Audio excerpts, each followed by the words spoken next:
Praise the Lord. Praise the Lord.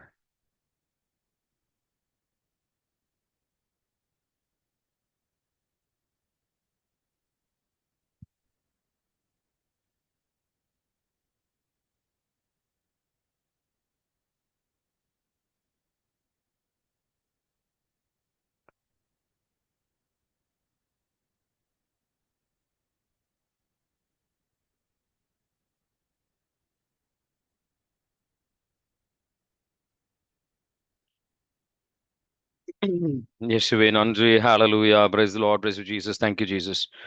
உம் இரத்தத்தால் எங்களை கழுவும் ஆண்டவரை, தூய்மையாக்கும் விடுதலை தாரும், அனைத்து மனக்கட்டு உடைக்கப்படுத்தும் ஆண்டவரை, பயணக்க ஆசிரியர் unclean spirit in the mighty name of Jesus.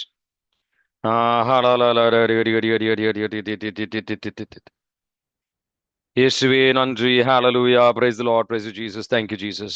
இயேசுவே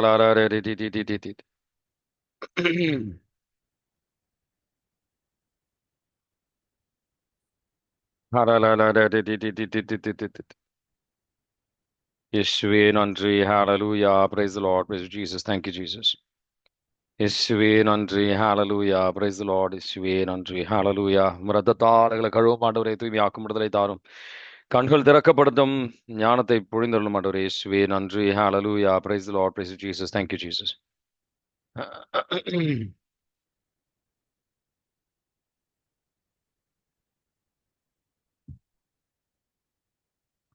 சரி, இப்போ நம்ம இன்னைக்கு மாதம் எங்களை ஜெபியும் ஆவியானவரை எங்களை வழி நடத்தும், எங்களோட உறவாடும். இயேசுவே நன்றி. ஹalleluya. நீதிமொழிகள் 17வது அதிகாரத்தில் நம்ம இருக்கிறோம். நீதிமொழிகள் 17வது அதிகாரத்துல 3வது வசனம் எடுத்து பார்த்தீங்க அப்படின்னா, இங்க ஒரு மிக முக்கியமான ஒரு கருத்து போடப்பட்டிருக்கின்றது. வாசிக்கிறீங்களா? நீதிமொழிகள் 17:3. வெள்ளியை உலைக்களமும் பொன்னை புடைக்குகையும் சோதித்துப் பார்க்கும் உள்ளத்தை சோதித்துப் பார்ப்பவர் ஆண்டவர். Praise the Lord. உள்ளத்தை சோதித்து பார்க்கின்றவர் ஆண்டவர். நம்ம ஒவ்வொருத்தருடைய உள்ளமும் கடவுள் சோதித்து பார்ப்பார். ஒவ்வொருத்தரையும் எப்படியாவது சோதிக்கிறார். பொன்னும் வெள்ளியும் அந்த தீ சூளையில் அவர் சோதித்து பார்ப்பாராம். நம்ம இருக்கிற சமூகத்தை பார்த்தீங்க அப்படின்னா, நமக்கு வேதனையை நம்ம விட்டு விலக நம்ம முயற்சி பண்றோம். இந்த காலத்துல இந்த வெயில் காலம், நம்ம வெயில் காலத்துல இருக்கணும். இந்த வெயில் காலத்துல நம்ம வெயில் நிழல்ல இருக்க நம்ம அதிகமா கவனமா இருப்போம். வேதனை இருந்தா நமக்கு பெயின் கில்லர் நம்ம அதிகமா எடுத்துக்கும். இப்போ பல இதுல பாத்தீங்கன்னா இந்த சில சோதனைகள், சில வேதனைகள், சில கஷ்டமான சூழ்நிலைகள் இருக்கு அப்படின்னு சொன்னா, அதை விட்டு விலகிற மனப்பான்மை தான் நமக்கு பெரும்பாலும் நமக்கு எல்லாருக்குமே இருக்கு. இன்னைக்கு ஒரு மிக முக்கியமான விஷயம் நமக்கு ஆண்டவர் இந்த நீதிமொழிகள் 17:3 வைத்து ஆண்டவர் சொல்லித்தர விஷயம் என்ன அப்படின்னா, அவர் நம்ம இந்த தீச்சூளையில் எப்படி பொன்னும் வெள்ளியும் அதுல போடப்பட்டு அதுல அது தூய்மைப்படுத்தப்படுகின்றதோ, அந்த பொன்னும் வெள்ளியும் அழிப்பதற்காக அந்த நெருப்புல போடப்படல. ஒரு கண்ணாடி போல் அந்த தோற்றம் தெரிவதற்காக அதுக்கு ஒரு மிக முக்கியமான நோக்கம் இருக்கு. அந்த தீயில போட்டு அதை முழுசா அது இருக்கிற அசுத்தத்தை எல்லாம் வெளியில எடுக்கணும் அப்படின்னு சொன்னா, அது தீயில போனாம அந்த அசுத்தத்தை எடுக்க முடியாது. அந்த பொன்னும் வெள்ளியும் முக்கியமா அந்த பொண்ணு அந்த அரசரோட கிரீடமாக மாறணும் அப்படின்னு சொன்னா, அது அந்த அளவுக்கு தூய்மையாக இருக்கணும். கிறிஸ்துவம் அப்படின்னு சொல்றது நம்ம நெருப்புல இருந்து கடவுள் நம்ம நெருப்புக்கு போக வேண்டிய அவசியமே கிடையாது அப்படின்றது கிடையாது. அந்த நெருப்பு வழியாக செல்லும் போது கடவுள் நம்மோடு இருப்பார். அதுதான் கிறிஸ்துவத்தோட வாக்குத்தத்தம். கடவுள் நமக்கு இயேசு கிறிஸ்துவோட சீடர்களாக நமக்கு இருக்கும்போது கடவுள் தருகின்ற வாக்குத்தத்தம் இதுதான். ஆனா அந்த நெருப்புக்கு ஒரு கட்டுப்பாடு இருக்கிற ஒரு நெருப்பு தான். ஒரு அது கட்டுப்பாடு இல்லாத ஒரு நெருப்பு கிடையாது. நம்ம வாழ்க்கையில பலவிதமான சோதனைகள், வேதனைகள் வழியாக நம்ம செல்லும் போது, உங்களுக்கு சில நோய்கள் வழியாக இருக்கிற சோதனையாக இருக்கலாம். உங்க பிள்ளைகள் வழியாக வருகின்ற சோதனையாக இருக்கலாம். உங்க தாய் தந்தை, இல்ல உங்க சகோதர சகோதரிகள், உங்க கணவர் மனைவி வழியாக வருகின்ற சோதனையாக இருக்கலாம். பொருளாதார சோதனையாக இருக்கலாம்.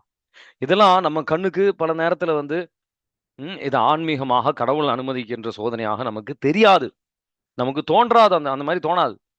அதுக்காக இது கடவுள் அனுமதிக்கவில்லை அப்படின்றது கிடையாது. யோபின் வாழ்க்கையை நான் பல வாட்டி நம்ம வந்து ஒரு எடுத்துக்காட்டாக சிந்தித்து இருக்கிறோம்.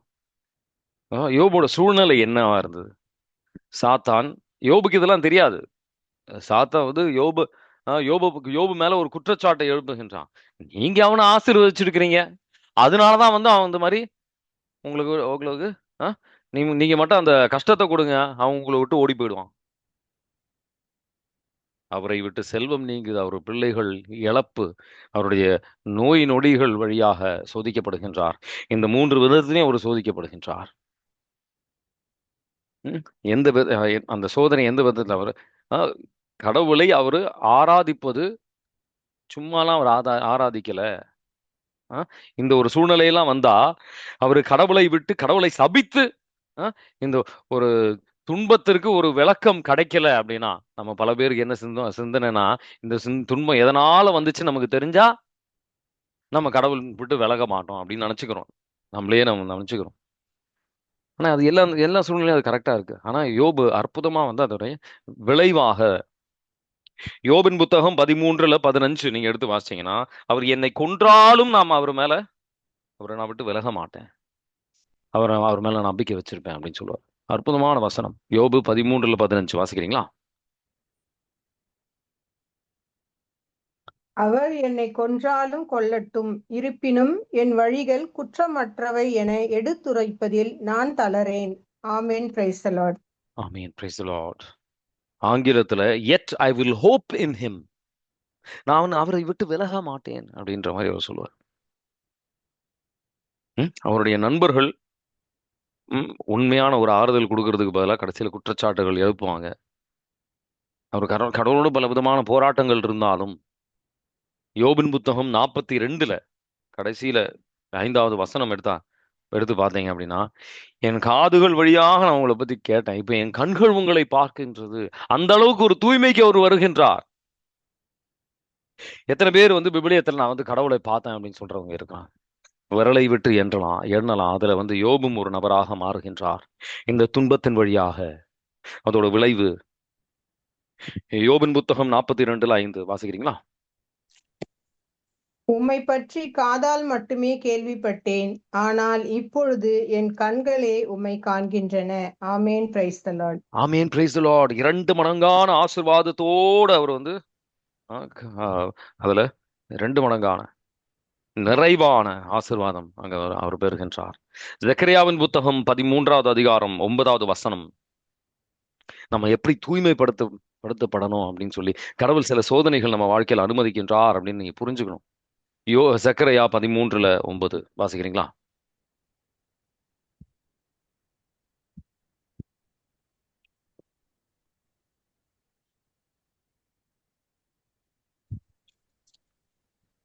இந்த 3இல் ஒரு பங்கினரை வெள்ளியை நெருப்பில் இட்டு தூய்மைப்படுத்துவது போல் தூய்மைப்படுத்துவேன், பொன்னை புடமிடுவது போல் புடமிடுவேன். அவர்கள் என் பெயரை நினைத்து மன்றாடுவார்கள், நானும் அவர்களது மன்றாட்டுக்கு செவி கொடுப்பேன். இவர்கள் என் மக்கள் என்பேன் நான், ஆண்டவர் எங்கள் கடவுள் என்பார்கள் அவர்கள். ஆமென். Praise the lord. ஆமென். Praise the lord. அற்புதமான வசனம். பொன்னை புடமிடுவார். இந்த நீதிமொழிகள் 17 3வது வசனத்துல 2வது பகுதி நீங்க பாத்தீங்கன்னா, கடவுள் இதயத்தை சோதிக்கின்றார் அப்படின்னு போட்டிருக்கும். மனிதர்கள் நம்ம வந்து அதோட ஒரு முடிவு தான் நம்ம பார்க்கிறோம். இந்த வெள்ளியை பார்த்தீங்கன்னா அந்த விளைவு மட்டும்தான் பார்க்கிறோம். வெள்ளியை பார்த்தீங்கன்னா தூய்மையா இருக்கு. சில பேரோட வெளி தோற்றத்தை பார்த்தீங்கன்னா, அவங்க வாழ்க்கையை பார்த்தீங்கன்னா, அவங்களுக்கு நல்ல வீடு இருக்கு, நல்ல உடல் நலம் இருக்கு, அவங்க வந்து ஆன்மீகத்தில் வளர்ந்துருக்காங்க, நல்ல குடும்பம் இருக்கு, அவங்க ரிட்டையர்மெண்ட்லாம் நல்லா இருக்கு. நம்ம அது மட்டும் தான், வெளி தோற்றத்தை மட்டும் தான், அந்த முடிவு நம்ம பார்க்குறோம். அந்த தங்கத்துடைய ஒரு வெயிட் வச்சுதான் சில முடிவுகள் நம்ம எடுக்கிறோம். கடவுளுக்கு அந்த தங்கத்துல இல்ல, நம்மளுடைய இதயத்தை தான் அவர் பார்க்கிறாரு. அந்த மனிதர், எந்த மனிதர் அந்த தங்கத்தை கையில வச்சிருக்கிறாரோ அந்த மனிதனோட இதயத்தை தான் கடவுள் பார்க்கிறார். ஒரு மனிதன் வந்து அந்த தங்கத்தை அந்த நெருப்புல போடும்போது அந்த அந்த தங்கம் வந்து அது ஒரு மாற்றம் வரணும். அது அது வந்து அது வந்து ஒரு லிக்விட் மாதிரி மாறணும். நம்ம நம்ம தீச்சூளையில் நம்ம சில பிரச்சனைகளின் மத்தியில் நம்ம செல்லும் போது 3 விஷயங்கள் மாற்றங்கள் நமக்குள்ள வரணும் அப்படின்னு சொல்லி கடவுள் எதிர்பார்க்கிறோம். 3 விஷயங்கள். அந்த தீ வழியாக செல்லும் புடமிடப்படுவது போல் நம்ம புடமிடப்படும் போது எதை நம்ம நேசிக்கிறோம் அப்படின்னு சொல்லி வெளிப்படுத்தப்படும். முதல் விஷயம்,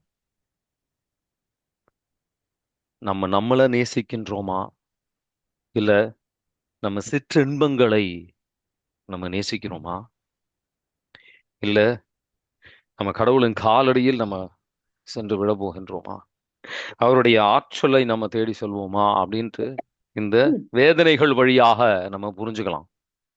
வேதனைகள் வழியாக இந்த தீச்சூளையின் மத்தியில் நம்ம அதை புரிஞ்சுக்கலாம். எதை நீங்க, ரெண்டாவது விஷயம் என்னன்னா, நீங்க எதை நம்பிக்கை வைக்கிறீங்க அப்படின்னு சொல்லி. சில பிரச்சனைகள், சில நோய்கள் வரும்போது நீங்க வந்து பதட்டம் அடைகிறீங்களா? கடவுளை தெரியாதவர்களை போல் பதட்டம் அடைகின்றீர்களா? இல்ல சிறு பிள்ளையை போல் கடவுள் மேல முழு நம்பிக்கையோட நீங்க ஜெபிக்க போறீங்களா? மூன்றாவது விஷயம், உங்க அடித்தளம் எது அப்படின்றது உங்களுக்கு புரிய வரும். ஒரு மகிழ்ச்சியோட நன்றி, எல்லா சூழ்நிலையும் நன்றி செலுத்த சொல்லியிருக்கிற ஆண்டவர். நான் நன்றி செலுத்துவேன். இயேசு ஆண்டவரின் சாயலில் நான் வந்து மாற்றப்படுகின்றேன் அப்படின்ற ஒரு நம்பிக்கை உங்களுக்குள்ள வருகின்றதா இந்த சூழ்நிலையில்? இந்த 3 விஷயங்கள், எதை நேசிக்கின்றோம், எதை நம்பிக்கை வைக்கிறோம், உங்க அடித்தளம் என்ன, ஆண்டவரின் சாயல நம்ம மாற்றப்படுகின்றோமா? இந்த 3 விஷயங்கள் தான் நம்ம இந்த நெருப்பு வழியாக நம்ம செல்லும் போது புடமிடப்படுவதை போல் நம்ம வந்து சில வேதனைகள் வழியாக செல்லும் போது, யோபுன்றது மட்டும் இல்ல, எல்லா நபர்களுக்கும் இந்த சோதனை இருக்கதான் செய்யும். விடுதலை பயண நூல்ல கடவுள் இஸ்ரேல் மக்களை பாலைவனத்தின் வழியாக தான் அவர் கொண்டு சென்றார். இந்த மக்களுக்கு இப்பதான் என்ன தெரியும், அவங்களுக்கு அவ்வளவா என்ன தெரியாது அப்படின்றது விஷயங்களுக்கெல்லாம் வந்து இடமே கிடையாது. அவங்க இவ்வளவு நாள் கஷ்டப்பட்டு இருக்கிறாங்க, இனி அவங்கள நம்ம கஷ்டப்படுத்தணுமா, அந்த மாதிரி விஷயங்கள்லாம் வந்து நம்ம யோசிக்கிற விதம். கடவுள் அப்படி இல்லை. நான் உன் கூட இருக்கிறேன், நான் உன்னை கைவிட மாட்டேன், நான் உன்னை விட்டு விலக மாட்டேன்ற ஒரு நம்பிக்கையில் அவர் பின்னாடி செல்லணும் அப்படின்னு சொல்லி கடவுள் அழைக்கின்றார். இணைச்சட்ட நூல் 8வது அதிகாரம் 2வது வசனம் 3வது வசனத்தை எடுத்து வாசிச்சு பார்த்தீங்கன்னா, இந்த தீச்சூளையில் போடுவது அப்படின்றது யோபு நீங்க பெரிய நபரா ஆனதுக்கு அப்புறம்ன்றலாம் கிடையாது. ஒருத்தருக்கு சக்திக்கு ஏற்றபடி அவர் சோதிப்பார். இணைச்சட்ட நூல் 8:2-3 வாசிக்கிறீங்களா? உங்கள் கடவுளாகிய ஆண்டவர் பாலை நிலத்தில் உங்களை கூட்டி சென்ற எல்லா வழிகளையும் நினைவில் கொள்ளுங்கள். அதன் மூலம் அவர் உங்களை எளியவராக்கினார். அவர் தம் கட்டளைகளை நீங்கள் கடைபிடிப்பீர்களோ மாட்டீர்களோ என உங்கள் உள்ள சிந்தனையை அறிந்து கொள்ளவும் சோதித்தார். அவர் உங்களை எளியவராக்கினார், உங்களுக்கு பசியை தந்தார். ஆனால் மனிதர் அப்பத்தினால் மட்டுமன்று, மாறாக கடவுளின் வாய்ச்சொல் ஒவ்வொன்றினாலும் உயிர் வாழ்கின்றார் என்று நீங்கள் தெரிந்து கொள்ளுமாறு நீங்களும் உங்கள் மூதாதையரும் அறிந்திராத மன்னாவினால் உங்களை உண்பித்தார். ஆமேன். Praise the lord. ஆமேன். Praise the lord. நீங்க வந்து இந்த விடுதலை பயண நூல், இந்த பாலைவனத்தின் வழியாக சென்ற மக்கள் அவங்க எந்த சோதனை வழியாக சென்றார்கள் அப்படின்னு நீங்க கொஞ்சம் தியானித்தீங்க அப்படின்னு சொன்னா, அந்த சோதனை எந்த மாதிரி ஒரு சோதனையா இருந்ததுன்னா, கடவுளுடைய சட்டங்கள், ஒரு பாதுகாப்பு வலயம் அவங்களுக்கு இல்லைனாலும் அவங்க கீழ்ப்படிவாங்களா, ஏன்னா இது கடவுளுக்கு தெரிவதற்காக கிடையாது, நம்மளையே புரிஞ்சுக்கிறதுக்காக. ஆன்மீகம் அப்படின்றது முதல் 2 படிகள். நம்மளை தெரிஞ்சுக்கணும், நம்ம கடவுளை புரிஞ்சுக்கணும் அப்படின்றதுதான். கடவுளுடைய இரக்கத்தின் வழியாக நம்மளே நம்ம ஏற்றுக்கொள்ளணும் அப்படின்றது. அன்றாட நாள் அவங்க அவங்க கடவுளுடைய வழிநடத்துதலுக்கும் தண்ணீருக்கும் அந்த மன்னாவுக்கும் கடவுள் மேல ஒரு நம்பிக்கையில் அவங்க முன்னாடி செல்வாங்களா அப்படின்றது ஒரு சோதனை அது. ஆனா அதோட விளைவு அவங்க முணுமுணுத்து பாவத்துக்கு விழுந்து பாவத்துல விழுந்து கலகத்திற்கு சென்று அவங்க கடவுளை விட்டு விலகி சென்றார்கள். அவங்க பாலைவனத்துல அவங்க நம்பிக்கை இல்லாமல் அந்த வாக்குத்தத்தம் கானான் தேசத்திற்கு அவங்களால போகவே முடியல. அதுக்கப்புறம் அடுத்த தலைமுறை தான் அந்த தேசத்திற்கு போறாங்க. ஏன்னா கடவுளுடைய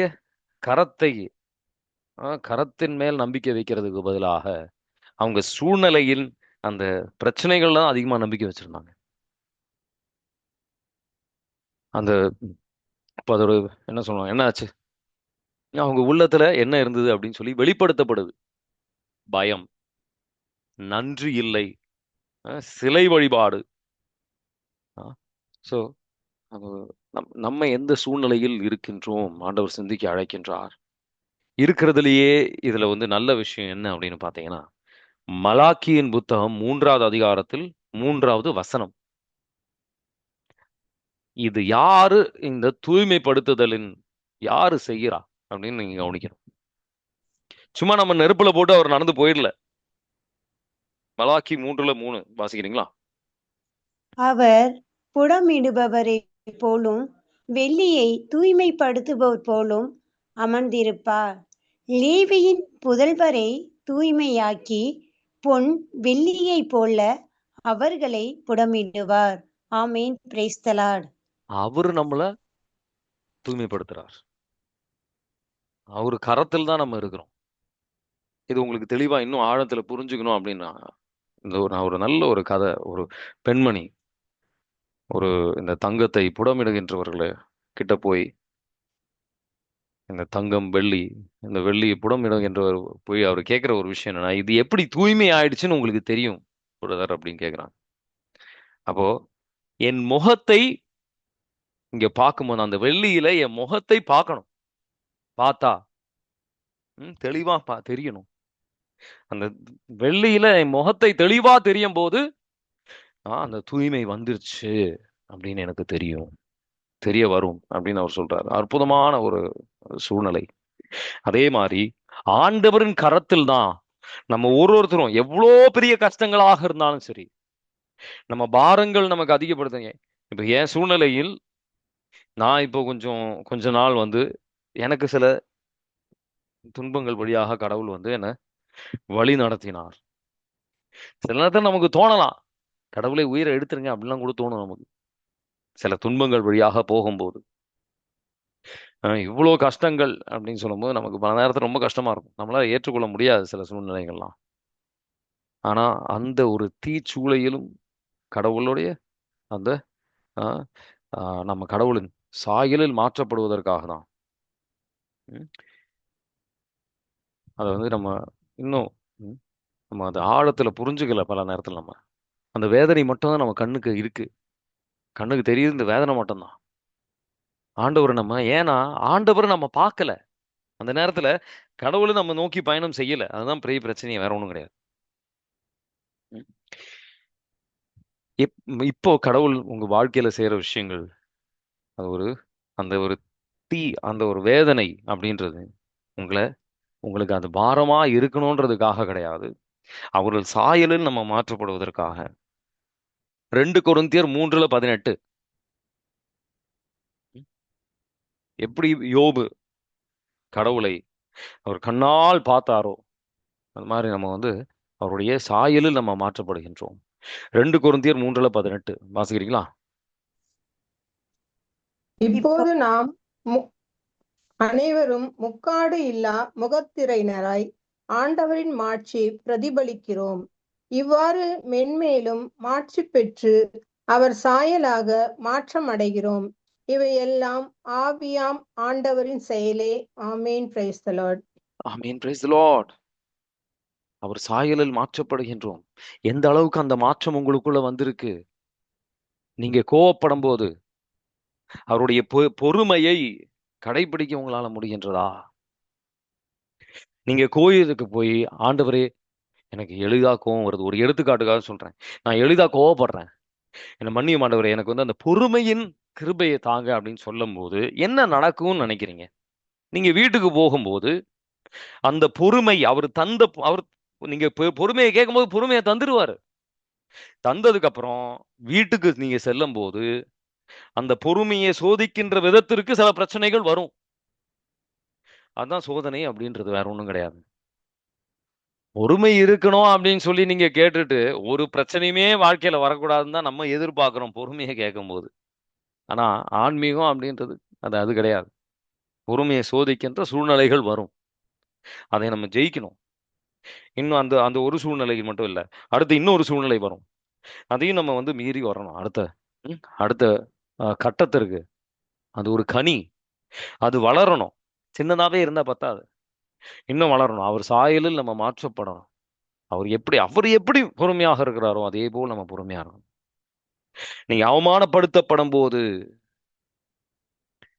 உங்களுக்கு மேல தவறு, சில பேர் உங்களை வந்து வேதனைப்படுத்தும் போது உங்களால மன்னிக்க முடியுதா? இயேசு ஆண்டவர் மன்னித்ததை போல். நீங்க பயப்படும் போது அவருடைய சமாதானத்தை உங்களால பிரதிபலிக்க முடியுதா? சூழ்நிலை நீங்க வெறுக்கின்ற சூழ்நிலைகளாக இருக்கும். ஆண்டவரே, இந்த கெட்ட வார்த்தை மட்டும் நான் கேட்காம இருக்கணும் ஆண்டவரே. இவர் கெட்ட வார்த்தை மட்டும் பேசாம இருக்கட்டும் அப்படின்னு நம்ம நினைப்போம். இந்த விஷயம் மட்டும் எனக்கு பிடிக்கல. அந்த விஷயத்தை வைத்துதான் அவர் சோதிப்பார். யோசேப்பின் அவர் வந்து அடிமையாக அவர் சகோதரர்கள் அவரை விற்கின்றார்கள். அவருடைய அவர் வேலை செய்யற இடத்துல போட்டிஃபரின் மனைவி அவரை வந்து தவறாக குற்றச்சாட்டு எடுப்புறாங்க. அதனால சிறைச்சாலையில பல வருடங்கள் அவர் இருக்க வேண்டியது ஒரு சூழ்நிலை வருது. இது வழியாக என்ன, எதற்காக யோசேப்புக்கு இந்த சோதனை, இந்த பிரச்சனைகள் யாரும் பார்க்கலன்னா கூட இன்டெகிரிட்டி, உண்மையை வந்து பல பேர் பேசிடுவாங்க. ஆனா எல்லா சூழ்நிலையிலும் கடவுளுக்கு ஏற்றபடியாக நம்மளால நடக்க முடியுமா? அந்த மாதிரி நடக்கின்றவர்கள் விரலை விட்டு எண்ணலாம். அதோட விளைவு அவர் வந்து கசப்பான எண்ணங்களை உள்ளத்தில் அவர் அனுமதிக்கல. அவருக்கு ஆண்டவர் கொடுத்த அந்த கனவின் மேல் அவர் நம்பிக்கை வைத்திருந்தார். அவரால் பார்க்க முடியாத திட்டம், பல வருடங்களாக அந்த நம்பிக்கையை வைத்திருந்தார். மற்ற அவருடைய இருந்து அவர் வேலை செஞ்சுட்டு அதோட விளைவு என்ன இருந்தது? அவர் எங்கு சென்றாலும் ஒரு நம்பிக்கை உள்ள நபராக இருக்கிறாரு. அதை எங்கு சென்றாலும் அவர் வந்து அந்த சிறைச்சாலையிலையும் அவர் உயர்த்தப்படுகின்றார். கடைசியில அவர் எகிப்து தேசத்தில் அரசராக மாறுகின்றார். அவர் சகோதர சகோதரிகளை மன்னிக்கின்றார். நீங்க அது தீங்குக்காக செய்தீங்க, ஆனா கடவுள் அது நன்மைக்காக அனுமதித்தார். பிரைஸ் தி லார்ட் அப்படின்ற ஒரு நம்பிக்கை. அவரே அந்த கனவெல்லாம் நினைச்சு அவரே பெருமை பாராட்டு இருந்த மனிதனாக அதுல இருந்து ஒரு தாழ்ச்சி உள்ள, ஞானம் உள்ள, கடவுள் மேல் அந்த பார்வையுள்ள மனிதனாக அவர் வந்து மாறுகின்றார். அதனால யாக்கோபின் நூல் 1வது அதிகாரம் 2-4 அப்படின்னு வாசிச்சீங்கன்னா மிக முக்கியமான ஒரு வசனங்கள் நீங்க அதுல பார்க்கலாம். இந்த பலவிதமான சோதனைகள் உங்க வாழ்க்கையில, பல விதமான சோதனைகள், ஒரு சோதனைன்றது இல்லை, பல விதமான சோதனைகள் உங்க வாழ்க்கையில வரும்போது அது மகிழ்ச்சியோடு ஏற்றுக்கொள்ளுங்கள் அப்படின்னு போடப்பட்டிருக்கும். ஏன்னா அந்த சோதனைக்கு சில விளைவுகள் இருக்கு. நிறைவானவர்களாக மாறுவீர்கள். யாக்கோபின் நூல் 1:2-4 வாசிக்கிறீங்களா? என் சகோதர சகோதரிகளே, பல வகையான சோதனைகளுக்கு உள்ளாகும் போது நீங்கள் மகிழ்ச்சியாய் இருக்க வேண்டும் என்பதை கருத்தில் கொண்டிருங்கள். உங்கள் நம்பிக்கை சோதிக்கப்படும் போது மன உறுதி உண்டாகும் என்பது உங்களுக்கு தெரியும். நாங்கள் மன உறுதி நிறைவான செயல். உங்கள் மன உறுதி நிறைவான செயல்களால் விளங்கட்டும். அப்பொழுதுதான் எக்குறையுமின்றி முற்றும் நிறைவுள்ளவராய் இருப்பீர்கள். ஆமேன். Praise the lord. ஆமென். Praise the lord. இந்த வேதனையை நீங்க எந்த வேதனைகள் வழியாக போய்கிட்டு இருக்கிறீங்களோ அதை வீணாக்காதீர்கள். உங்க நடைமுறை வாழ்க்கையில இது எப்படி நீங்க செயல்படுத்தணும் அப்படின்னா, அந்த வேதனையை வீணாக்காதீங்க. ஏன் எனக்கு இந்த மாதிரி அப்படின்னு கேள்வி கேட்காதீங்க. ஆண்டவரே, இது வழியா எனக்கு என்ன சொல்லித்தர விரும்புறீங்கன்னு கேளு. அந்த தண்ணீர் சூடாக இருக்கும்போது நம்ம அந்த நமக்கு அந்த கோபம், உடலிச்சையின் ஆசை, பயம், ஆணவம் உங்க வாழ்க்கையில வெளியில வருகின்றதா? இதுதான் அந்த அசுத்தம், நமக்கு உள்ளத்துல இருக்கின்ற அசுத்தம். அதை அறிக்கையிடுங்க. ஆண்டவரே, என்னை மன்னியும் ஆண்டவரே. இந்த ஆணவத்தை என் உள்ளத்தில் நான் இடம் கொடுத்ததுக்காக என்னை மன்னியும் ஆண்டவரே. பல பேர் செய்யற மிகப்பெரிய தவறு என்ன அப்படின்னா, இந்த பிரச்சனையிலிருந்து வெளியில வந்துடணும், அவ்வளவுதான். ஆண்டவரே, இந்த வேதனை வாழ்க்கையிலிருந்து எடுத்துருங்க. அது நம்ம மட்டும் இல்ல, என் பவுலே ஜெபிக்கின்றது அதுதான். அந்த வேதனை வழியாக கடவுள் என்ன நம்ம உள்ள மாற்றம் கொண்டு வர விரும்புகின்றாரோ, இன்னும் அது வரல. அதனாலதான் இன்னும் அந்த வேதனை இருக்கு. நம்பிக்கை வைங்க, அவருடைய நேரத்தில் நம்பிக்கை வைங்க. இது அழிவுக்குரிய விஷயம் கிடையாது. பல பேருக்கு ஒரு பயத்துக்கு பல நேரத்தில் நீங்க இடம் கொடுத்து, இது அழிவுக்குரிய விஷயம் அப்படின்ற பயத்துக்கு இடம் கொடுத்து, அது உண்மையாக மாறுகின்ற விதத்திற்கு செயல்படாதீங்க. ஆண்டவர்கிட்ட கேளுங்க, ஆண்டவரே, இயேசுவை போல் இன்னும் நான் என்ன எனக்குள்ள இன்னும் என்ன மாற்றம் வேண்டி இருக்கு அப்படின்ட்டு. இயேசு ஆண்டவரை போல் இன்னும் நான் மாற்றம் படுவதற்கு நீங்க என்ன எதிர்பார்க்குறீங்க எனக்குள்ள இருந்து?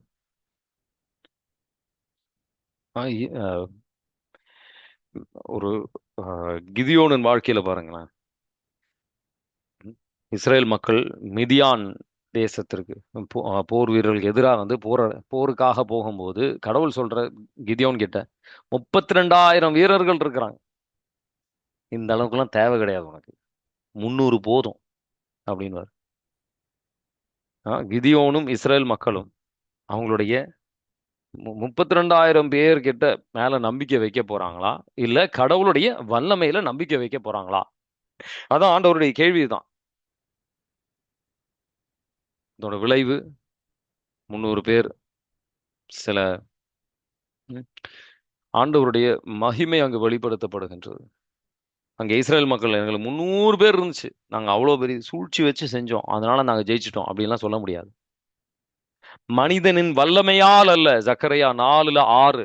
அந்த வெற்றி, நமக்கு கிடைக்க போற வெற்றி, நம்ம வாழ்க்கையில கிடைக்க போற விடுதலை, நமக்குள் வரப்போற மாற்றம், இது மனித வலிமையால் அல்ல, இது ஆவியானவரால், கடவுளுடைய ஆற்றலால் மட்டும்தான் அப்படின்ற ஒரு ஒரு சூழ்நிலைக்கு நம்ம வரணும். சக்கரையா 4:6 வாசிக்கிறீங்களா? மீண்டும் அவர் என்னிடம், செருபாபேலுக்கு ஆண்டவர் அருளிய வாக்கு இதுவே, உனது ஆற்றலாலும் அல்ல, வலிமையாலும் அல்ல, ஆனால் எனது ஆவியாலே ஆகும் என்கிறார் படைகளின் ஆண்டவர். ஆமேன். Praise the lord. ஆமேன். Praise the lord. இந்த ஒரு எண்ணத்திற்கு நீங்க வருவதற்கு தயாரா? ஆண்டவர் கேட்கிற கேள்வி இது ஒன்றுதான். ஆனா எப்பவுமே மனதில் வைக்க வேண்டிய ஒரு விஷயம் என்னன்னா, 1 கொரிந்தியர் 10:13. அந்த ஆண்டவர் நம்பிக்கைக்குரியவர். உங்க சக்திக்கு மீறின ஒரு சோதனை வராது. சக்திக்கு மீறின ஒரு சோதனையும் வராது. 1 கொரிந்தியர் 10:13 வாசிக்கிறீங்களா? உங்களுக்கு ஏற்படுகின்ற சோதனை பொதுவாக மனிதருக்கு ஏற்படும் சோதனையே அன்றி வேறல்ல. கடவுள் நம்பிக்கைக்குரியவர். அவர் உங்களுடைய வலிமைக்கு மேல் நீங்கள் சோதனைக்கு உள்ளாக விடமாட்டார். சோதனை வரும்போது அதனை தாங்கிக் கொள்ளும் வலிமையினையும் உங்களுக்கு அருள்வார். அதிலிருந்து விடுபட வழி செய்வார். ஆமேன். Praise the lord. ஆமேன். Praise the lord. அதிலிருந்து விடுபெற ஒரு வழியை செய்வார். சோதனையிலிருந்து வெளில வர்றதுக்கு வழியை கொடுப்பாரு. கவலைப்படாதீங்க. ஆனா ஒரே ஒரு விஷயம் மட்டும்தான், நான் இந்த சோதனைகள்லாம் வரும்போது நான் உங்ககிட்ட கவனமா இருக்க சொல்ல வேண்டிய ஒரு விஷயம், ஒரே ஒரு விஷயம் தான். ஆணவத்துல மட்டும் செயல்பட்டுறாதீங்க.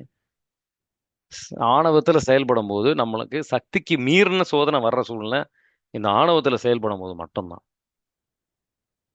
ஏன்னா கடவுளே நம்மளை எதிர்க்கிறார். அதே நேரத்தில் நீங்க இன்னொரு விஷயங்கள் நீங்க புரிஞ்சுக்கணும். ஒரு முக்கியமான விஷயம் என்ன அப்படின்னா, கடவுள் கிட்ட இருந்து சோதனை வரும். அது நம்மளை சக்திப்படுத்துவதற்காக, நம்மளை தூய்மைப்படுத்துவதற்காக. இந்த ரெண்டு நோக்கம் தான் கடவுள் இருந்து அந்த சோதனை வரும்போது. ஆனா ஸ்- சில இந்த பாவத்திலிருந்து சில சோதனைகள் வரும். யாக்கோபின் நூல் அது நம்ம ஆசைகள்ல இருந்து, நம்ம சில ஆசைகளுக்கு அடிமையாக இருக்கும்போது அது பாவத்திலிருந்து வர சோதனை. யாக்கோபின் நூல் 1வது அதிகாரம் 13வது வசனம். ம்? கடவுளை என்ன சோதிக்கிறாருன்னு சொல்லாதீங்க. உங்க தீய எண்ணங்கள்னால சில நம்ம பல பாவங்களுக்கு குடிக்கி அடிமையா இருந்துட்டு டாஸ்மாக் வழியா போகும்போது கடவுள் சோதிக்கிறாரு அப்படின்னு சொல்லிக்கூடாது. யாக்கோபின் நூல் 1:13 வாசிக்கிறீங்களா? சோதனை வரும்போது இச்சோதனை கடவுளிடமிருந்தே வருகிறது என்று யாரும் சொல்லக்கூடாது. ஏனெனில் கடவுள் தீமையின் தூண்டுதலுக்கு உள்ளாவதில்லை. அவரும் எவரையும் சோதிப்பதில்லை. ஆமென். Praise the lord. ஆமென். Praise the lord. இப்போ இப்போ ரொம்ப ஆழமான ஒரு வேதனையில இருக்கிறீங்க அப்படின்னு சொன்னா, அது ஒரு நொறுங்கின ஒரு உறவாக இருக்கலாம், அழிந்து கொண்டு இருக்கின்ற ஒரு பிசினஸா இருக்கலாம், ஒரு குற்ற உணர்வாக இருக்கலாம், எது வேணா இருக்கலாம். அந்த நெருப்பு, நீங்க சென்று கொண்டு இருக்கின்ற வேதனைகள் அப்படின்றது அவருடைய எல்லா சூழ்நிலையும் அது கோபம் அப்படின்னு நினைக்கிறதுக்கு பதிலாக அது நமக்குள்ள ஒரு மாற்றம் கொண்டு வர்றதுக்காக அதை அந்த வேஸ்ட் பண்ணாதீங்க. நம்மளை தூய்மைப்படுத்திட்டு இருக்கிறாரு. அதை புரிந்து கொள்ளுங்க. அவர் இன்னும் நமக்குள் செயல்பட்டு கொண்டிருக்கின்றார். நம்ம இயேசு கிறிஸ்துவை போல் அவரை பிரதிபலிக்கிறதுக்கு நமக்குள்ள ஒரு மாற்றத்தை கொண்டு வர்றதுக்காக இதை அனுமதிக்கின்றார். ஆண்டவரே, இந்த வேதனை எங்களுக்கு ரொம்ப கஷ்டமாக இருக்கு, நாங்க ஒத்துக்கொள்றோம். எங்களுக்குள்ள நீங்க எதிர்பார்க்கின்ற மாற்றம், எங்க ஆணவத்தை எடுத்து, பயத்தை எடுத்து, அவிசுவாசத்தை எடுத்து, ஆண்டவரை இயேசு ஆண்டவரை பிரதிபலிக்கின்றவர்களாக எங்களை ஒவ்வொருவரையும் மாற்றும். ஆண்டவர் இயேசுவின் நாமத்தில் ஜெபிக்கின்றோம். ஆமென். இந்த இயேசு ஆண்டவர் சொல்றார் ரொம்ப தெளிவா, யோவான் நற்செய்தி 16:33, இந்த உலகத்துல உங்களுக்கு பிரச்சனைகள் இருக்கும், ஆனா அவர் நம்மளை விலக மாட்டார், நம்மளை விட்டு விலக மாட்டார், நம்மளை கைவிட மாட்டார். வாசிக்கிறீங்களா? யோவான் நற்செய்தி 16:33.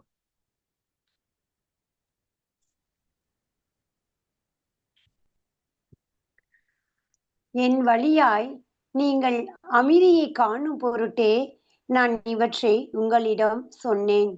உலகில் உங்களுக்கு துன்பம் உண்டு, எனினும் துணிவுடன் இருங்கள், நான் உலகின் மீது வெற்றி கொண்டு விட்டேன் என்றார். ஆமென். Praise the lord. ஆமென். Praise the lord. இன்னைக்கு இதே இப்போ தியானித்த விஷயங்கள்ல உங்களுக்கு ஏதாவது கேள்விகள் இருக்கா?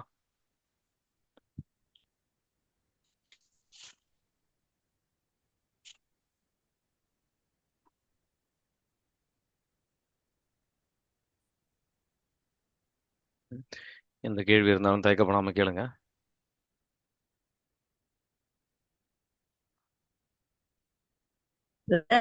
இப்போ சோதனை வரும்போது எப்படி அது கடவுள் தான் கொடுக்கறதுன்னு எப்படி நமக்கு தெரிஞ்சுக்க முடியும் பிரதர்? அதுதான் முக்கியமா அது சில சோதனைகள் நம்ம பாவத்தின் அடிமையா இருக்கிறோம். அது நம்ம அது பாவத்தின் தூண்டுதலா அப்படின்னு பாருங்க. இன்னும் சில சூழ்நிலைகள் பார்த்தீங்கன்னா, பொதுவா நீங்க ஒரு சில ஜெபங்கள் வச்சிருக்கிறீங்கன்னு வச்சுக்கோங்க. ஒரு எடுத்துக்காட்டுக்காக சொல்றேன். ஆண்டவரே, இந்த சூழ்நிலை நான் பொறுமையா இருக்கணும், பொறுமையின் கிருபை எனக்கு தாங்க அப்படின்னு சொல்லி நீங்க கேட்குறீங்க. அப்போ பொதுவா உங்களுக்கு கொஞ்ச நேரத்துக்கு அப்புறம் அந்த பொறுமையை அவர் தருவார். முதல்ல பொறுமையை தந்துருவார். அதுக்கப்புறம் அந்த சூழ்நிலை வரும். பொறுமையை இழக்கின்ற விதத்திற்கு ஒரு சூழ்நிலை வரும். உங்க உள்ளத்துல ஆண்டவர் சொல்வாரு, நீ பொறுமையா இரு. ஆவியானவர் ஒரு தூண்டுதல், பொறுமையா இரு அப்படின்னு சொல்லி. அது 10 வாட்டி வரணும்னு இல்லை, ஒரு வாட்டி வந்தாலும் அது ஆவியானவரின் தூண்டுதல். அதுக்கு செவி சாய்த்து நீங்க அமைதியாக இருக்கும்போது அந்த கனி, இந்த பொறுமையின் கனி வளர்ந்து கொண்டிருக்கின்றது. சில நேரத்துல பாத்தீங்கன்னா அது அது அதோட நிக்காது. இன்னொரு நாளும் உங்களுக்கு திட்டுவாங்க. நீங்க ஒண்ணுமே செஞ்சிருக்க மாட்டீங்க, ஆனாலும் திட்டுவாங்க. அநீதியா இருக்கும். அது உங்களுக்கு வேதனையா இருக்கும். அதை நீங்க திரும்ப மன்னிக்கும் போது அந்த கனி, அந்த அன்பின் கனி இன்னும் நீங்க வளர்ந்துட்டு இருக்கிறீங்க. புரியுதுங்களா? அது ஒரு எடுத்துக்காட்டுக்காக சொல்றேன். அது இதே மாதிரி எல்லா சூழ்நிலையும் இருக்காது, வேற வேற விதமாக இருக்கும். தன்னடக்கம். சில நேரத்துல ஆண்டவரே, நான் நிறைய தேவையில்லாத நிறைய விஷயங்கள் சாப்பிட்டுட்டு இருக்கிறேன், நான் தன்னடக்கத்தோட இருக்கணும். அப்படின்னு நினைச்சுப்பீங்க. அப்பதான் வீட்டுல வந்து நீங்க நோன்பு இருக்கணும்னு நினைப்பீங்க. அப்பதான் வீட்டுல அன்னைக்குதான் வீட்டுல பாத்தீங்கன்னா எல்லாம் விதவிதமா வந்து உணவு செய்வாங்க. என்னைக்கு நீங்க நோன்பு இருக்கிறீங்க அன்னைக்கு விதவிதமா, அது ஒரு சோதனை. உனக்கு இந்த உணவு பெருசா இல்ல என்னோட இருக்கிற உறவு பெருசா அப்படின்னு ஆண்டவர் சோதிக்கிறார். புரியுதுங்களா? புரியுது. ம். நன்றி. வேற ஏதாவது நன்றி கேள்வி brother. இருக்கா? ஏன்னா இது ரொம்ப முக்கியம். நீங்க வந்து இந்த ஆன்மீக வளர்ச்சிக்கு கடவுள் வந்து சில சோதனைகள் அனுமதிக்கின்றார் அப்படின்றத நம்ம புரிஞ்சுக்கணும். வேற ஏதாவது கேள்வி இருக்கா? Praise the lord brother. Praise lord. எனக்கு கேள்வி இல்லை, ஆனால் ஒரே ஒரு விஷயம் இப்போ நீங்கள் சொன்னதில் நான் சொல்கிறேன் பிரதர். நீங்கள் அந்த ம். சொன்னீங்கல்ல, நீங்கள் ஜீசஸ் கிட்ட ப்ரே பண்ணீங்கன்னா ஹோலி ஸ்பிரிட் வந்து உங்கள் மனசில் அதுக்கான உங்களை ஸ்ட்ரென்தன் பண்ணுவாங்கன்னு சொன்னீங்க. ஆமா.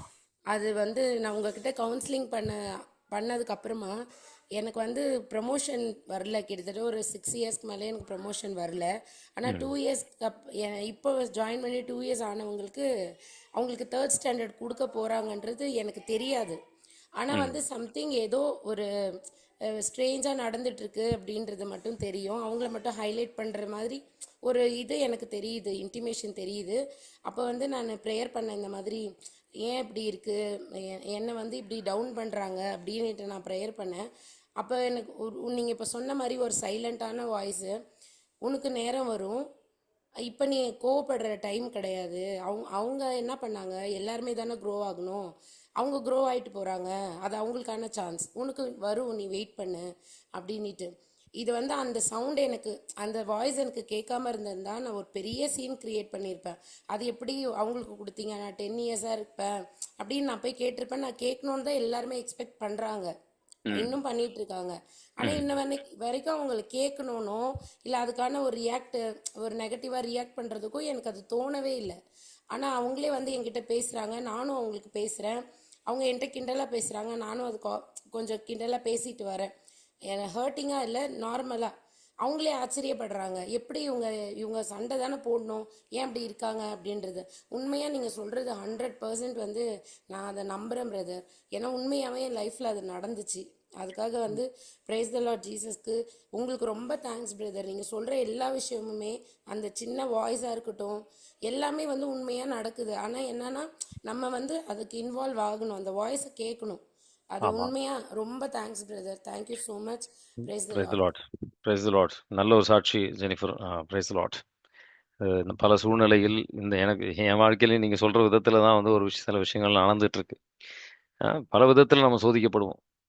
ஏன்னா மனிதர்கள் கிடையாது, கடவுள் தான் நம்ம வளர்ச்சி. எல்லாமே வந்து கடவுள் கரத்துல இருந்து நம்ம பெற்றுக்கொள்றோம். சரிங்களா? நம்ம கடவுள் மேல நம்பிக்கை வைக்கிறோமா, இந்த சூழ்நிலைகள் நம்ம வந்து நம்ம சரிப்படுத்த முயற்சி பண்றோமா? இப்ப தொடக்க நூல் 30வது அதிகாரத்துல பாத்தீங்கன்னா, நீங்க சொல்ற விதத்திலே வந்து ஒரு ஒரு சில விஷயங்கள் நீங்க கவனிக்கலாம். ராக்கேலுக்கு குழந்தை இல்ல, குழந்தை பாக்கியம் இல்ல. அப்போ சகோதரியை பார்த்து அவங்க வந்து பொறாமைப்படுகின்றார்கள். பொறாமைப்படுகின்றார். யாக்கோபிடம், நீ நீ குழந்தைய கொடு, நீ குழந்தைய கொடு, இல்ல நான் செத்துருவேன். ம்? வந்து யாக்கோபிட போராடுறான். யாக்கோபோட கோவம் இங்க வருது. நான் என்ன கடவுளோட இடத்துலயா இருக்கிறேன்? இந்த கனி வந்து ஆண்டவரின் கரத்திலிருந்து வரணும். அப்ப அவங்க வந்து ஒரு குறுக்கு வழியை, எப்படி சாரா வந்து ஒரு குறுக்கு வழியை எடுத்தாங்களோ அதே மாதிரி ஒரு குறுக்கு வழி. அதனால வந்த பிரச்சனைகள் அவங்க சிந்திக்கல. நம்ம எப்பப்போ குறுக்கு வழிகளை எடுக்கணும் அப்படின்னு நம்ம முயற்சி பண்றோமோ, அந்த அந்த விஷயங்கள் வந்து நமக்கே அது ஒரு வேதனையாக முடியும் அப்படின்றது பல பேர் அது புரிஞ்சுக்கிறது இல்லை. தொடக்க நூல் 30வது அதிகாரம் 1லிருந்து 6 வரைக்கும் வாசிக்கிறீங்களா?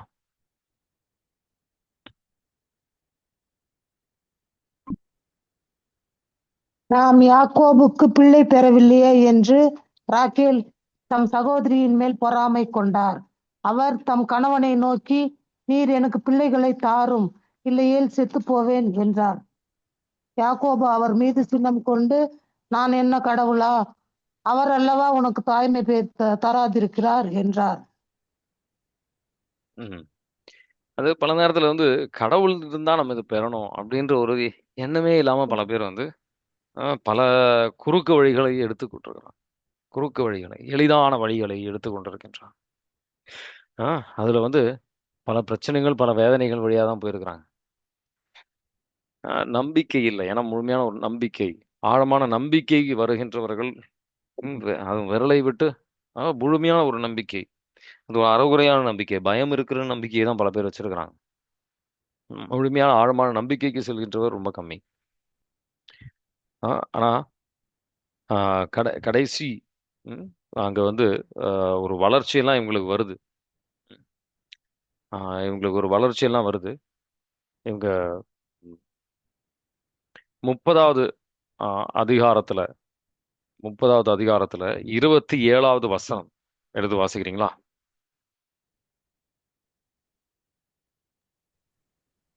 லாபான் அவரை நோக்கி, உமக்கு தடை ஏதும் இல்லையெனில் தயவு கூர்ந்து இங்கேயே தங்கிவிடும். உன் பொருட்டு ஆண்டவர் எனக்கு ஆசீர் வழங்கியிருக்கிறார் என்பதை குறிப்பார்த்து அறிந்து கொண்டேன். ஆமேன். Praise the lord. ஆமேன். Praise the lord. குறிப்பார்த்து லாபான் வந்து இதெல்லாம் தெரிஞ்சுக்கிறார்.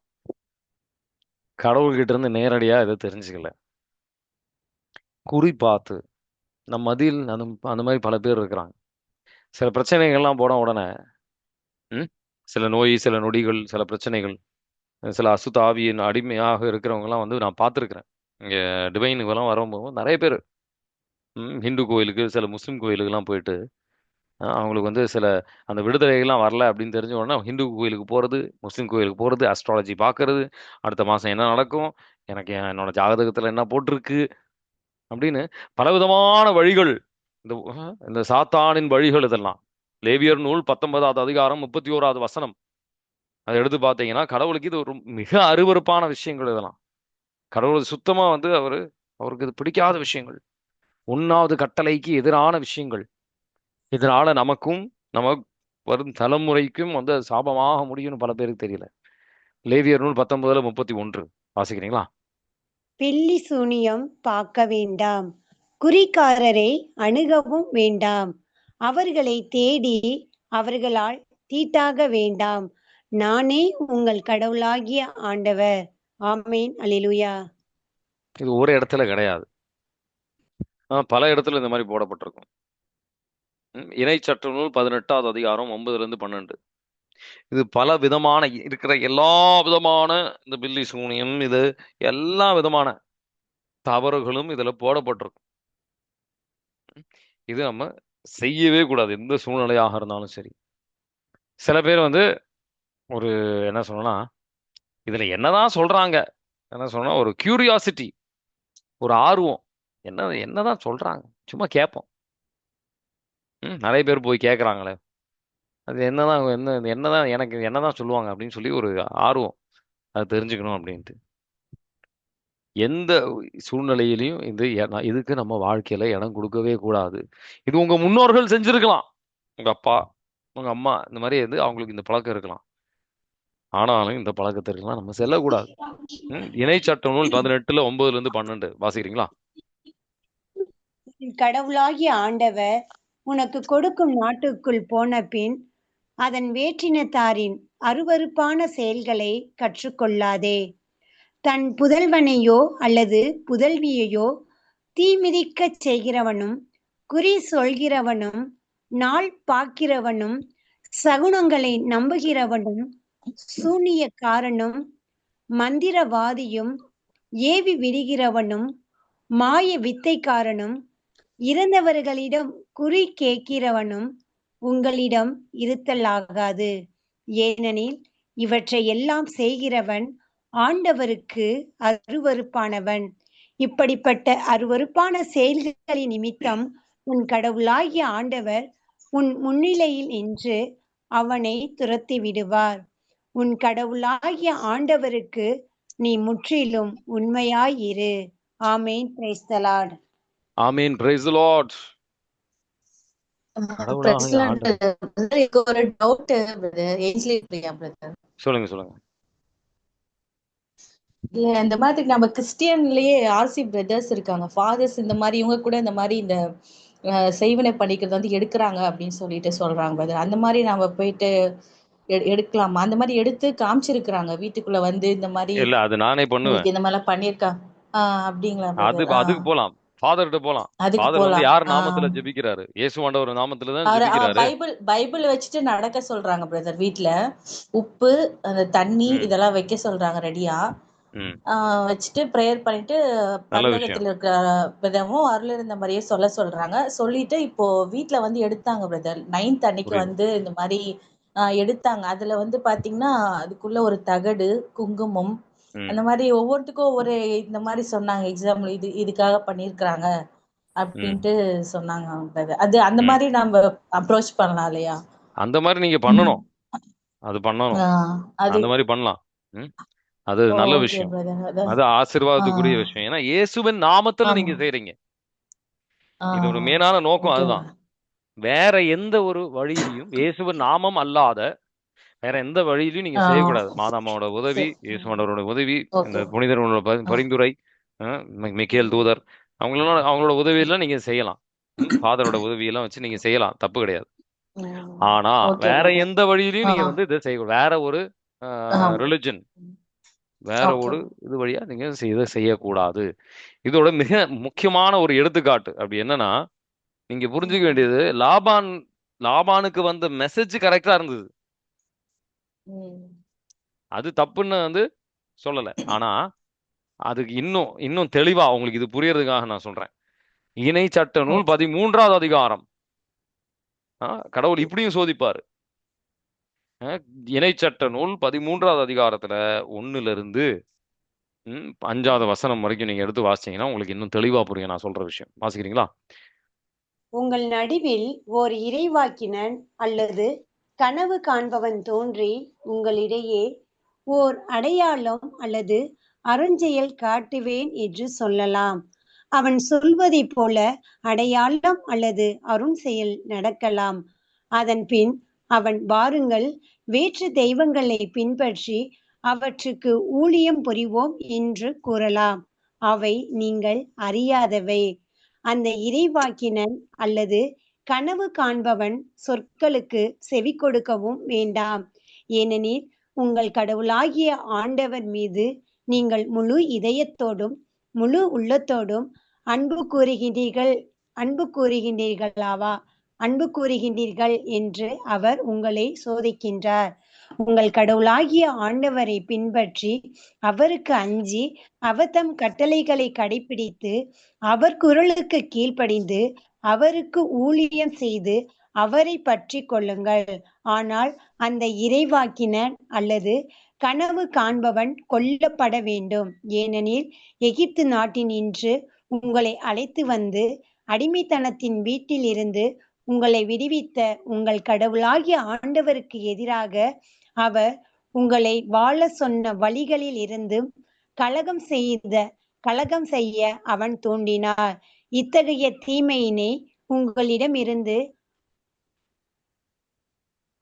விலக்கி விடுங்கள். நீங்க நல்லா நல்லா கவனிச்சீங்க அப்படின்னா இதுல முக்கியமான விஷயம் என்னன்னா, அவங்க சொல்றதுல எல்லாமே தப்பா இருக்காது. சில விஷயங்கள் உண்மையாக இருக்கும். சாத்தானோட சூழ்ச்சியே இதுதான். அவன் சில விஷயங்கள் உண்மையா இருக்கிற மாதிரி இருக்கும். அவங்களால சில விஷயங்கள் சொல்ல முடியலாம். ஆனா அதுமே வந்து கடவுளுடைய சோதனை. நீ வந்து அதை பார்த்து நீ அது பின்னாடி போக போறியா?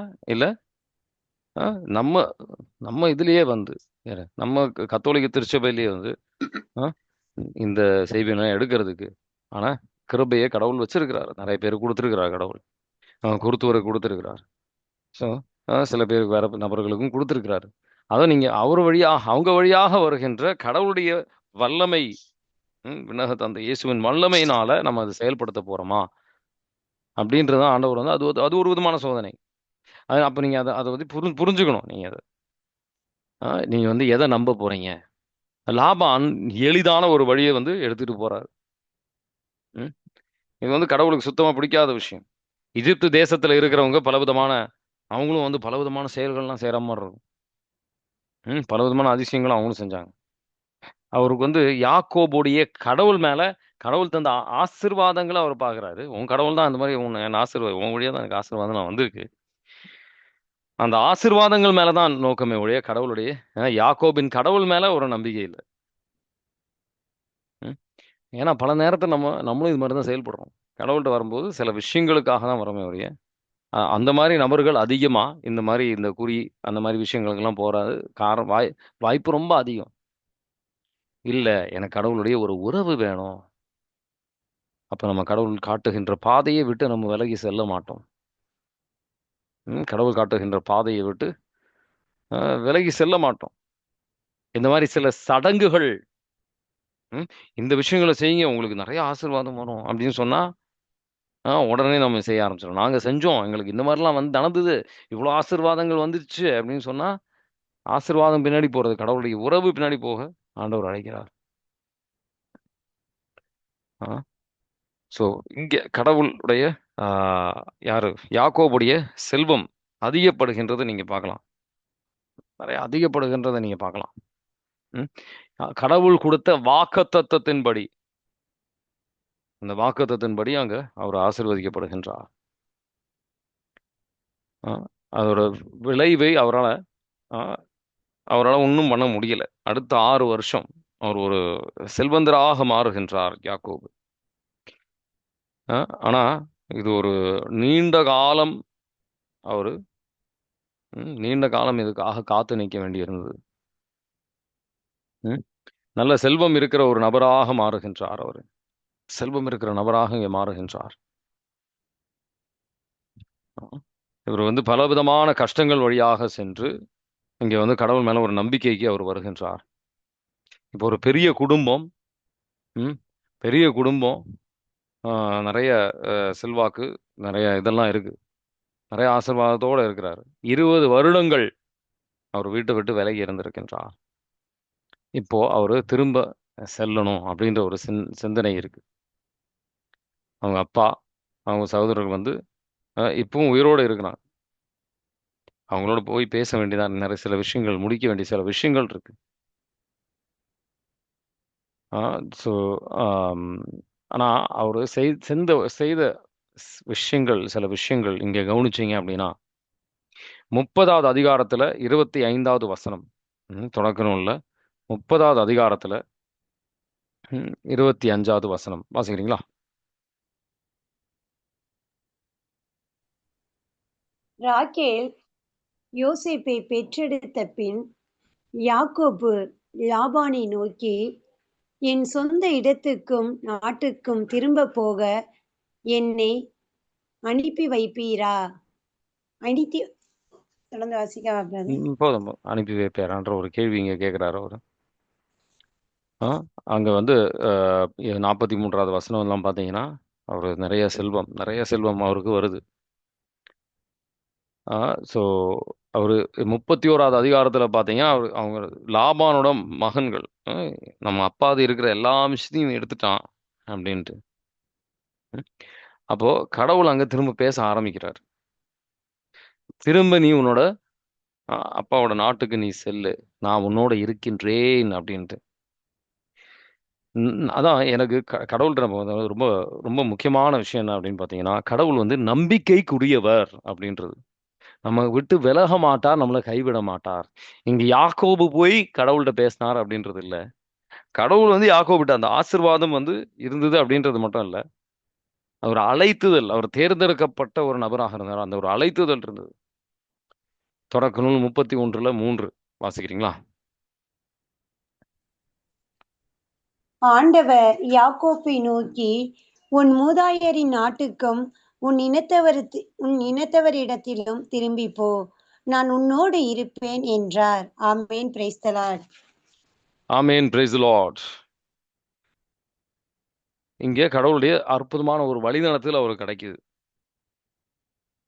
செல்வம் அதிகமான உடனே அவருக்கு சுத்தி இருக்கிறவங்க எல்லாரும் இவருக்கு எதிராக மாறிட்டாங்க. சரிங்களா? செல்வம் அதிகமான உடனே எல்லாம் சுத்தி இருக்கிறவங்களாம் இவருக்கு எதிராக மாறிட்டாங்க. இந்த ஒரு சூழ்நிலையில கடவுள் வந்து நீ திரும்ப உன் வீட்டுக்கு போ அப்படின்னு சொல்றாரு. ஒரு வழிநடத்தல், அற்புதமான ஒரு வழிநடத்தல் அங்க அவருக்கு கிடைக்குது. ஸோ இங்க ஸோ இங்கே கடைசியில் என்ன இதில் முக்கியமான விஷயம் என்ன அப்படின்னா, இவர் கடவுள் சொல்றதை கேட்டு இவர் திரும்ப போறாரு. கடவுள் சொல்றதை கேட்டு இவர் திரும்ப போறாரு. எந்த நாட்டுக்கு போறாரு? யாருக்காவது சொல்ல முடியுமா? எந்த நாட்டுக்கு திரும்ப போறாரு? எங்க போறாரு அவரு திரும்பி? அவர் அந்த ஏசாவுல இருந்து தப்பிச்சு வந்த ம் அந்த நாட்டுக்கு. கானான் கானான் தேசத்திற்கு திரும்ப செல்கின்றார். ம் 18வது 31ல 18வது வசனம். யாக்கோபு எழுந்துடுறார். அவருடைய பிள்ளைகள் அவருடைய மனைவியெல்லாம் எடுத்துட்டு அவர் எங்க செல்றாரு அப்படின்னு மட்டும் பாருங்க. 17, 18 வாசிக்கிறீங்களா? அப்போது யாக்கோப்பு தம் மக்களையும் மனைவியரையும் ஒட்டகங்களின் மேல் ஏற்றிக்கொண்டு புறப்பட்டு சென்றார். பதான் அராமில் ஈட்டிய செல்வம் அனைத்தையும் திரட்டிக்கொண்டு மந்தைகள் எல்லாவற்றையும் ஓட்டிக்கொண்டு கானான் நாட்டில் இருந்த தம் தந்தை ஈசாக்கை நோக்கி பயணமானார். ஆமேன். Praise the lord. ஆமேன். Praise the lord. கானான் தேசத்திற்கு போறாரு. சரிங்களா? இதை வந்து நீங்க மனசுல வச்சுக்கணும். அட்லீஸ்ட் ஒரு 2 நாளுக்குள்ள நம்ம இதை வந்து ரொம்ப ஆழமான விஷயம். இதை தியானிப்போம். அதே நேரத்துல ராக்கேல் செஞ்ச ஒரு தவறை நீங்க பார்க்கணும். சரிங்களா? 19வது வசனத்தையும் வாசிக்கிறீங்களா? லாபான் ஆடுகளுக்கு ரோமம் கத்தரித்து போயிருந்த பொழுது ராகேல் தம் தந்தையின் குலதெய்வ சிலைகளை திருடி கொண்டு விட்டார். ஆமேன். Praise the lord. ஆமேன். Praise the lord. தந்தையின் சில சிலைகள், வீட்டு இந்த சிலைகள். ராக்கேலுக்கு வந்து கடவுள் மேல அந்த அளவுக்கு பெரிய உறவெல்லாம் இல்லை. அதான் வந்து மனிதர்கிட்ட போராடிட்டு இருந்தான். நம்பிக்கையெல்லாம் இந்த கடவுள் மேலதான். விண்ணக தந்தை மேல அந்த அளவுக்கு ஆழமான ஒரு நம்பிக்கையெல்லாம் இல்லை. முழுமையான ஒரு நம்பிக்கை கிடையாது. அதோட விளைவு என்னவா இருந்தது கடைசியில? இதெல்லாம் இது 2 விஷயங்கள் மனதில் வச்சுக்கோங்க. நம்ம இன்னும் ஆழமான விஷயங்கள் இதுல இருந்து புரிஞ்சுக்குவோம். இதை வந்து தேடுவாங்க 34வது வசனம் எல்லாம் 35 எல்லாம் பார்த்தீங்கன்னா தேடுவாங்க. லாபான் வந்து தேடுவார். என் வீட்டில் இருக்கிற கடவுள்லாம் காணாம போயிடுச்சு, இந்த சிலையெல்லாம் காணோம், இந்த பேச முடியாத சிலை, என்னை வழி நடத்த முடியாத சிலையெல்லாம் காணோம். அந்த சிலையோட இருக்கிற அசுத்த ஆவிகளோட வர விஷயங்கள் தான் அவருக்கு முக்கியமான விஷயம். சரிங்களா? ஆனா கடைசியில பார்த்தீங்கன்னா ராக்கேல் வந்து இறந்துருவாங்க. எந்த விதத்துல அவங்க இறந்தாங்க அப்படின்னு நீங்க கவனிச்சீங்க அப்படின்னா உங்களுக்கு புரியும். அவங்க செய்யற இந்த தவறு வச்சு நீங்க புரிஞ்சுக்கலாம். அவங்க அதை எப்படி மறைத்தாங்க, அதெல்லாம் நீங்க மனசுல வச்சுக்கணும். அவங்க எப்படி மறைச்சாங்க அதெல்லாம் நீங்க மனசுல வச்சுக்கிட்டீங்கன்னா அவங்க எப்படி இறந்தாங்க அப்படின்ற விஷயம் உங்களுக்கு புரியும். அதை யோசிக்கும் போது உங்களுக்கு அது தெளிவா புரியும், எதனால அவங்க இது மாதிரி இறந்தாங்க அப்படின்ட்டு. திருடுவதுன்றது ஒரு விஷயம்.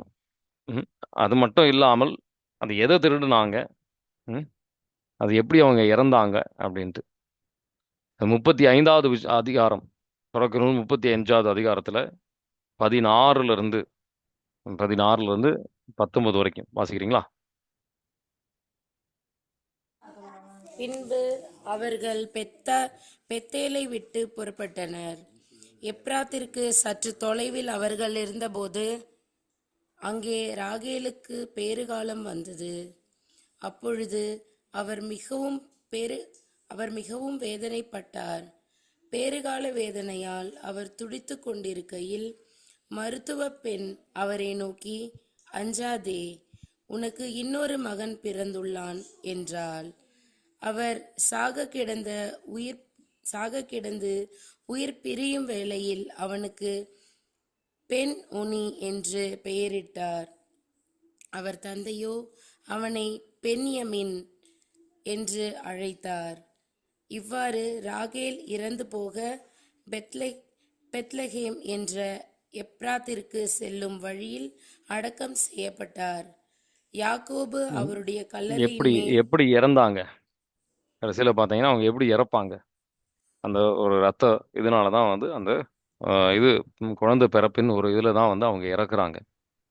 விவிலியத்துல பல இடத்துல இந்த மாதிரி நிறைய பேர் இந்த மாதிரி இறந்து நீங்க பார்க்க மாட்டீங்க. புரியுதுங்களா? அவங்க எப்படி அந்த கடவுள்களை அவங்க எப்படி மறைத்தாங்க அப்படின்னு பார்த்தீங்கன்னா அதை நீங்க இதை ஒப்பிட்டு பார்த்தீங்க அப்படின்னா, ஏன்னா கடவுள் தந்தை மேல அந்த அளவுக்கு ஒரு முழுமையான நம்பிக்கைக்கு அவங்க இன்னும் வரல. அவங்க தவறுகளை அவங்க புரிஞ்சுக்கல. அந்த 35வது அதிகாரத்திலே பார்த்தீங்கன்னா உங்களுக்குள்ள இருக்கிற அந்த கடவுள்களை எடுத்து தூக்கி போடுங்க தூர அப்படின்னு அவங்களே தூய்மைப்படுத்தி அவங்க அந்த இடத்த விட்டு தூய்மைப்படுத்தினா மட்டும் பத்தாது. நம்ம செய்த பாவத்துக்காக நம்ம வருந்தணும். அவங்க வருந்தவில்லை. அதனால இந்த வேதனையோட அது ஆண்டவர் வந்து சில வாய்ப்புகள்லாம் கொடுப்பாரு. உடனடியா தண்டனை கொடுக்க மாட்டார். அந்த வாய்ப்புகள்லாம் அவங்க புரிஞ்சுக்கல. விண்ணக தந்தை தான் அவங்க வந்து அந்த விடுதலையை கொடுத்துருக்குறாங்க அப்படின்ற ஒரு உணர்வுக்கு அவங்க வரல. அதனால சில அவங்க இறப்பை பார்த்தீங்க அப்படின்னா இந்த ரத்த போக்குனாலே இந்த குழந்தை பிறப்புனால அவங்க வந்து இறக்கின்றார்கள். அந்த பிள்ளைக்கு அந்த என்ன என்ன பேர் கொடுக்குறாங்க? துன்பத்தின் மகன் அப்படின்னு சொல்லி பேரை கொடுத்துருப்பாங்க. ஆனா அவருடைய அப்பா அந்த பேரை மாத்துகின்றார். பெஞ்சமின் அப்படின்ற ஒரு பேரை கொடுக்குறாரு. பெஞ்சமின் அப்படின்ட்டு பேரு. அதோடைய அர்த்தம் வேற. சரிங்களா? அது வந்து என்னோட வலது கரத்தின் மகன் அப்படின்ட்டு அவருக்கு வந்து ஒரு நல்ல ஒரு பேரை அவர் கொடுக்குறாரு. சரிங்களா? அவங்க செய்த நம்ம சில பாவங்களுக்கு நம்ம பாவம் செய்தால் பத்தாது, பாவத்துக்காக வருந்தி நம்ம பாவத்திற்கு கழுவாய் செய்யணும். சரிங்களா? முக்கியமா இதை செஞ்சு சொல்லி முடிக்கலாம் அப்படின்னு வச்சிட்டேன். இன்னைக்கு தியானித்த விஷயங்களும் உங்களுக்கு ஏதாவது கேள்விகள் இருக்கா? இல்லைன்னா நம்ம பாவங்கள் நமக்கு வந்து வேட்டையாடும். நம்ம அது பல பேருக்கு இதெல்லாம் இதோட முக்கியத்துவம் தெரியல.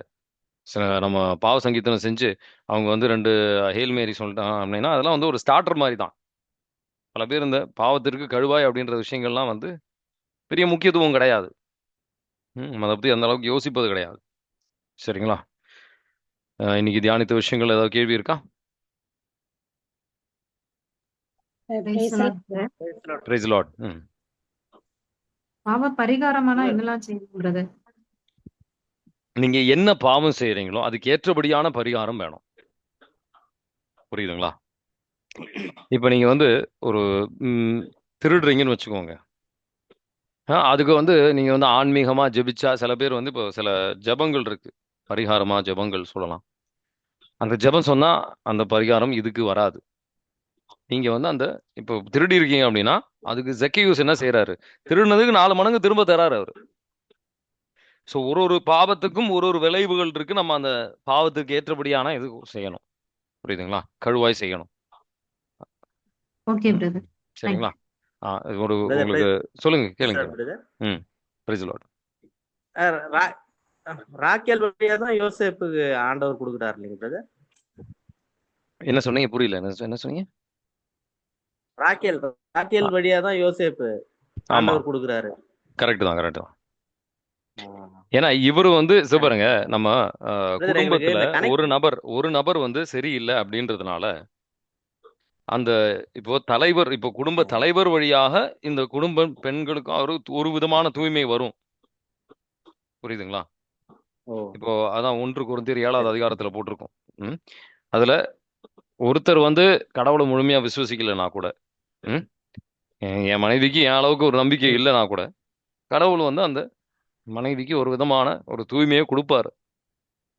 புரியுதுங்களா? ஒரு எடுத்துக்காட்டுக்காக சொல்றேன். மனைவி வந்து மோசம் அப்படின்னு இல்லை, ஒரு எடுத்துக்காட்டுக்காக சொல்றேன்.